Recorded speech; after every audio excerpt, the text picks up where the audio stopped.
এটার প্রথম কনসেপ্টটা মাথায় আসে দীপ চট্টোপাধ্যায়ের কাছে। তো আমার সাথে একদিন আলোচনা করে যে আমি এরকম ভাবছি যে যারা অভিনয় জগতে আছে বা এরকম রঙিন জগতের সাথে শিল্পের সাথে যুক্ত আছে তাদের বিভিন্ন গ্রুপ থেকে, সেটা থিয়েটার গ্রুপ হতে পারে, কোনো প্রোডাকশন হাউস হতে পারে, যে কোনো জায়গা হতে পারে, এরকম গ্রুপ থেকে আমি কিছু কিছু ছেলে মেয়েদের নিয়ে একটা টুর্নামেন্ট করতে চাই। তো কথাটা প্রথম শুরু হয় এবং আমি বলি যে তুমি টুর্নামেন্টটা করো, মানে তোমার ইনফ্রাস্ট্রাকচারটা কি আছে, মানে তুমি কাকে কত ওভার বল করাবে, কে কোনখানে ব্যাটিং এ নামবে, ফিল্ডিং এ আসবে, মেয়েরা কতটা করবে। তো তখন বলে সবাই সব করবে, কিন্তু কিছু লিমিটেশন আমরা রাখবো যাতে খেলাটার উত্তেজনাটা বাড়ে, যেটা আমাদের এন্টারটেনমেন্ট। তখন বিষয়টা নিয়ে আমার খুব মানে ভালো লাগে এবং ইন্টারেস্টেড বিষয় ভেবে আমি এগোই। আমাদের এই টুর্নামেন্টটা হয়েছিল দমদম ক্যান্টনমেন্টের কোনো একটা মাঠে, মানে এক্স্যাক্টলি মাঠের নামটা মনে পড়ছে না। মাঠটাতে গ্যালারি আছে, মানে ওইটা হচ্ছে কোনো বড় টুর্নামেন্ট হলে দর্শক বসে দেখতে পারবে এরকম গ্যালারি করা।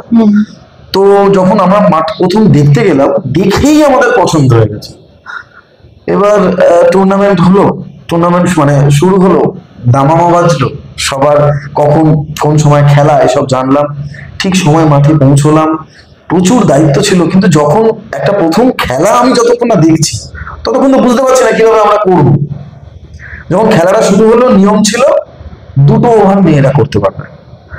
এবং আমার প্রথম ম্যাচটায় খুব মায়া লাগলো যে যে 2টো ওভার মেয়েরা করতে পারবে সেই 2টো ওভার কোনো ছেলেরা তাদেরকে মায়া অব্দি করলো। মানে কেউ তো এখানে প্রফেশনাল প্লেয়ার নয়, কেউই নয়। তো বিভৎস মার মারলো, মানে প্রায় 6 বলে 6টা 6।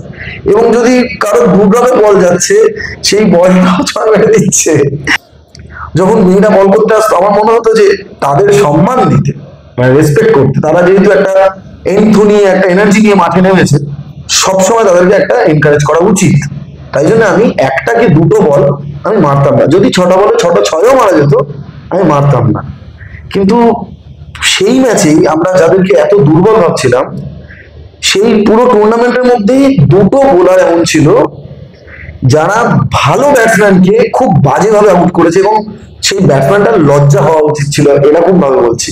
কারণ এতটা তাকে মানে সামান্য ধরে নিয়েছিল, সে ভাবতেই পারেনি যে প্রপার ভালো বোলার, মানে ওখানকার অনেক ছেলে বোলারদের মধ্যেও ও বেস্ট বোলার হয়েছিল।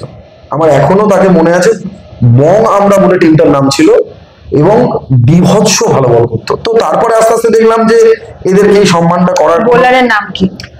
বোলারের নামটা মনীষা বা মানসী এরকম কিছু একটা হবে, মানে এক্স্যাক্টলি মনে পড়ছে না।